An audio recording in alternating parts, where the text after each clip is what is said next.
고성호 칼럼은 언플 끝판왕 한동훈입니다.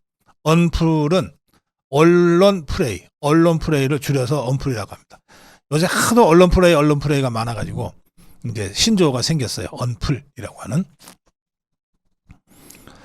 한동훈이는 만찬 끝나고 나와서 오늘 기자들한테 이렇게 얘기했어요. 성과? 저녁 먹은 거죠.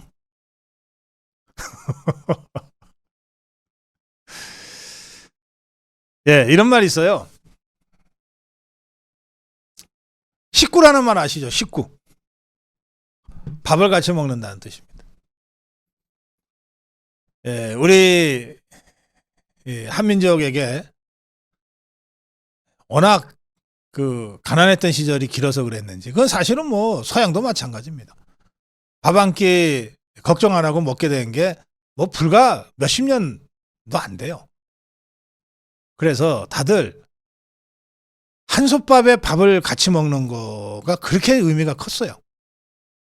그래서 식구라는 말이 그렇게 생긴 겁니다. 식구, 밥 같이 먹는.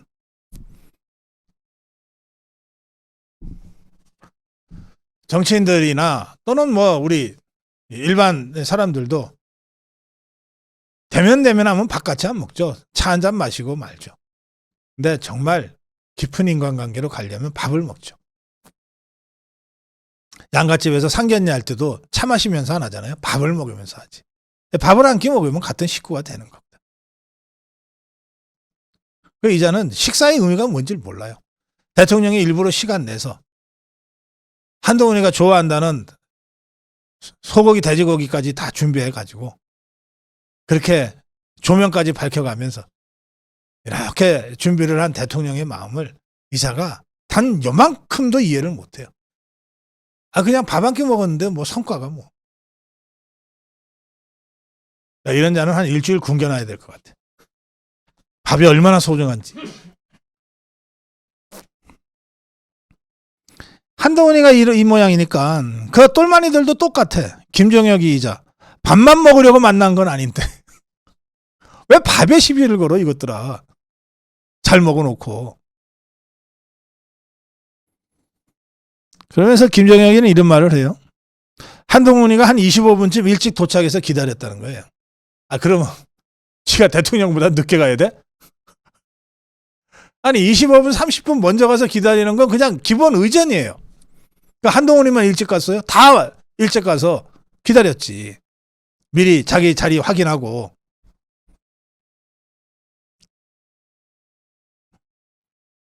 이제 한 25분쯤 일찍 도착해서 기다렸는데, 그러면서 대통령이 좀 일찍 와서 한 대표 나하고 잠깐 얘기합시다 하는 상황을 기다렸던 것 같은데 그렇지 않아서 실망한 것 같았다. 야, 이건 무슨 뇌피셜에서 뇌피셜로 어떻게 정치를 이렇게 하지?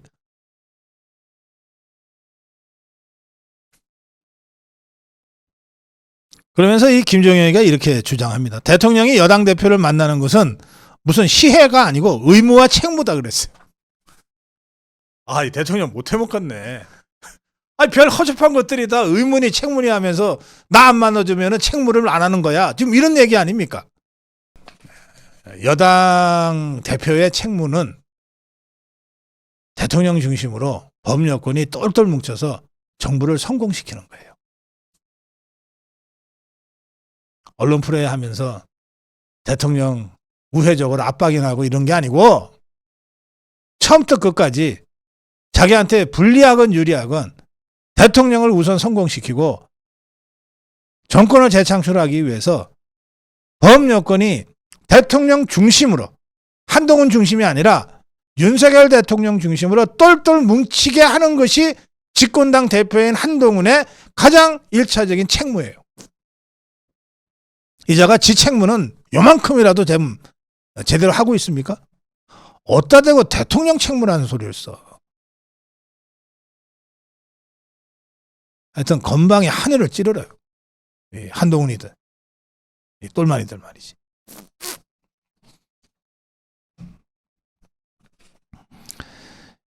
이 만찬에 참석했던 김재원 최고위원은 이렇게 얘기합니다.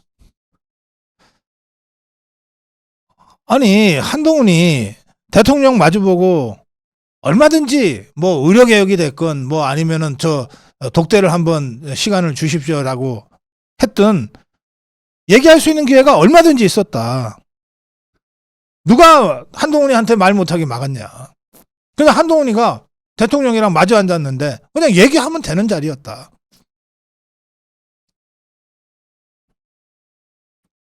그런데 한동훈 스스로가 이렇게 여러 사람이 있는 자리에서는 나 얘기 안 할 거야 라고 뿌르퉁 해갖고서 혼자 입 닫고 있었던 것 아니냐.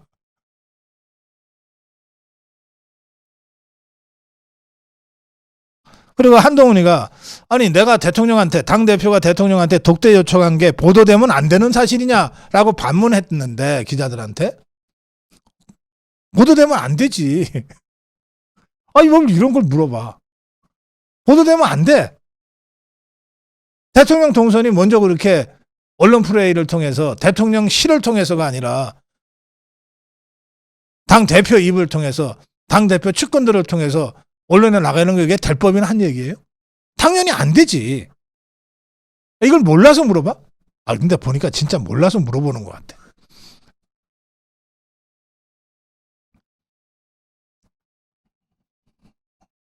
또 지금 한동훈이가 공개적으로 김건희 여사 사과를 지금 얘기하고 있잖아요. 김재원이 이렇게 얘기했어요. 이명박 대통령, 박근혜 대통령 그때 정치적으로 궁지에 몰렸을 때 사과를 했다. 근데 사과에서 문제 해결됐냐? 오히려 더 악화되고 결국은 끌려 내려왔다. 지금 김건희 여사 사과하는 거, 대통령 사과하는 거 전략적으로도 좋지 않다.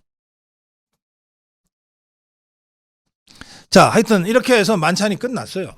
만찬은 뭐 그 자체만 놓고 보면 굉장히 분위기가 좋았다 그래요. 아니, 대통령이 그 정도로 한동훈이 뭐 먹는 뭐 좋아하는지까지 다 신경 써서 준비하고 1시간 반 동안 그렇게 준비했는데 그 분위기가 안 좋으면 이상하죠. 분위기가 좋았다는 거예요. 근데 끝내놓고 나오면서 그러니까 한동훈이 혼자는 아마 뾰루퉁해서 앉아 있어가지고 안 좋았을지 모르지만 전체적으로 분위기가 좋았다는 거예요. 근데 한동훈 이자가 나오면서 홍철호 정무수석한테 내 다시 대통령하고 독대를 좀 시간을 잡아달라. 뭐 홍철호 수석한테만 얘기를 했어요. 정무수석. 그러면서 내가 이렇게 요청했다는 거를 언론에 알릴 거야 라고까지 얘기를 했어요. 홍철호 수석이 그 자리에서 그걸 알리세요라고 즉답할 수 있는 위치가 아니잖아요. 대통령 동선과 관련된 건데. 그런데 그래놓고 나와서 그냥 언론에다가 플레이를 해버린 거예요. 내가 독대 재요청했다. 그 바람에 이 만찬 화기애애했던 만찬이 완전히 화기애매한 만찬처럼 성격이 확 바뀌어버렸어요. 당연히 독대 가능성은 이제 거의 없어졌다고 저는 생각합니다. 자, 보세요. 독대는 원래 할 수도 있었어요.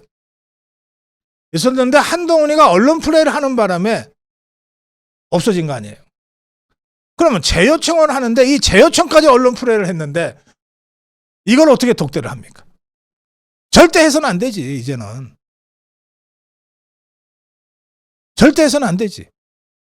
이 독대를 재요청했다는 것 자체를 또 언론에 플레이를 하자 대통령실 분위기가 확 지금 부정적으로 바뀌었어요. 당정 화합 만찬의 의미를 퇴색시키는 행위다. 대통령실 반응이에요. 또 고위 관계자 이렇게 얘기합니다. 아니 한동훈 대표가 만찬장에서 윤석열 대통령한테 직접 독대 요청할 기회가 수차례 있었다. 그리고 직접 그렇게 얘기했다면 어떻게 대통령이 그걸 거절했겠냐. 아무 말도 안 하고 있다가 만찬 끝나고 나가면서 언론한테 다시 플레이를 해버리면 어떻게 이 사람 만나냐. 어떻게 믿고 이 사람 만나냐. 이 장동혁이는 그럼에도 불구하고 반성할 생각은 안 하고 이렇게 주장합니다. 아, 독대가 필요하다고 생각하면 2번, 3번이라도 요청을 해야지. 독대는 이루어져야 한다. 자, 2번, 3번이라도 요청해서 꼭 독대를 해야만 할 수 있는 얘기가 뭐가 있을까요?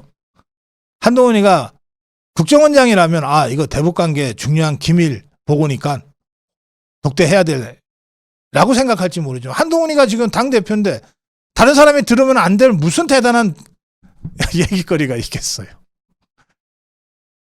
아니, 원내대표가 들으면 안 되고 사무총장이 들으면 안 되고 정책의장이 들으면 안 될 오로지 윤석열 대통령과 한동훈이만 해야 될 그런 비밀 얘기가 도대체 뭐가 있겠냐고.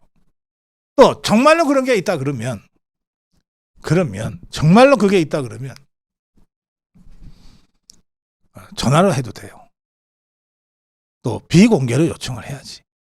그래서 아무도 모르게 윤석열 대통령이 그럼 언제 들어와? 한동훈이가 몰래 들어가서 아무도 모르게 딱 할 얘기만 하고 그리고 나오고 시침을 뚝 떼야지. 진짜로 내용이 중요하다면. 그런데 독대 요청도 언론 플레이를 해. 재독대 요청도 언론 플레이를 해. 그러니 둘이 만나서 대통령이 얘기를 들어주면 그거 갖고 한동훈이가 무슨 언론 플레이를 할지 모르는데 그 겁이 나서 어떻게 만납니까? 이 한동훈이가 이렇게 독대에 집착하는 이유가 뭘까? 자기는 대통령과 동급이다. 이거 보여주고 싶은 것 같아요. 이게 이재명이랑 똑같은 거예요. 이재명이가 계속해서 무슨 여야 영수회담이면 어쩌고 저쩌고 하면서 꼭 대통령하고 지하고 1대1로 봐야 된다고 고집부린 게 몇 년이잖아요. 대통령이 그건 한 번도 허용을 안 했어요. 아니, 나랑 동급이 아닌데 왜 자꾸 동급으로 놀라 그래. 만나려면 여야 대표랑 같이 만나. 그거 아닙니까? 이 한동훈이가 고집 부리는 게 독대에 집착하는 게 이재명이가 여야 영수회담에 집착하는 거랑 똑같아요. 나는 대통령과 동급이야. 이거 대외적으로 과시하려고 지금 이렇게 집착하는 겁니다. 내용이 중요한 게 아니에요. 내용은 한동훈이가 독대에서 하겠다는 내용은 이미 지가 맨날 언론에다가 떠들고 다니기 때문에 신문 봐도 알아요. 대통령이. 이거 2025년 의대 정원 원점 모소 다시 돌려서 하라는 거구나. 그 얘기 하겠구나. 그리고 보건복지부 장관 차관 책임지고 자르라는 얘기겠구나. 그리고 내 아내 한테 사과하라는 얘기겠구나. 그리고 또 전체적으로 이런 국정 전반에 대해서 나더러 사과하라는 얘기 하겠구나. 뭐 되게 아는 거 아니에요. 그러니까 내용이 지금 중요한 게 아니에요. 한동훈의 입장에서. 지가 하고 싶은 얘기는 다 맨날 언론에 떠들고 다니기 때문에 대통령도 다 알아요. 그런데 왜 독재냐. 지는 대통령과 유일하게 여권에서는 대통령과 동급이다. 이거를 대외적으로 보여주고 싶은 거야. 진짜 필요하면 비공개로 만나면 되는데 이거 공개적으로 계속 언론 플레이를 하고 떠들어도 되잖아요. 이 얄팍한 한동훈의 자기 정치 때문에 될 것도 안 된다는 거예요. 네, 그래서 제가 어제도 말씀드렸지만 오늘 다시 한번 말씀드립니다. 이 언론 플레이 끝판왕 한동훈이는 대통령이 직접 상대하면 안 된다. 대통령이 직접 상대할수록 한동훈의 언론 플레이의 수단이 돼버린다. 한동훈이 눈에는 대통령은 없다. 오로지 지가 대통령 되는 것만 있다. 지가 대통령 되기 위해서 나머지 모든 사람들은 다 수단이다. 윤석열 대통령도 김건희 여사도 지가 대통령 되는데 걸리적거리면은 밟으려고 할 것이고 이용할 필요가 있을 때는 이용하려고 할 것이고 차별화 대상으로 공격해야 된다고 생각하면 무차별 공격을 하게 될 것이다. 김건희 여사 공격한 거 봐라. 그러니 이런 자한테는 틈을 주면 안 된다. 대통령이 어떤 경우에도 이 한동훈이 같은 자한테는 틈을 주면 안 된다. 독대는 더 이상 없다. 저는 이 점을 대통령께도 분명히 얘기하고 싶고 또 우리 자유파 국민들도 이 문제에 관한 한 확실한 원칙으로 세워서 갈 필요가 있다. 그렇게 말씀드립니다. 고성국 칼럼이었습니다.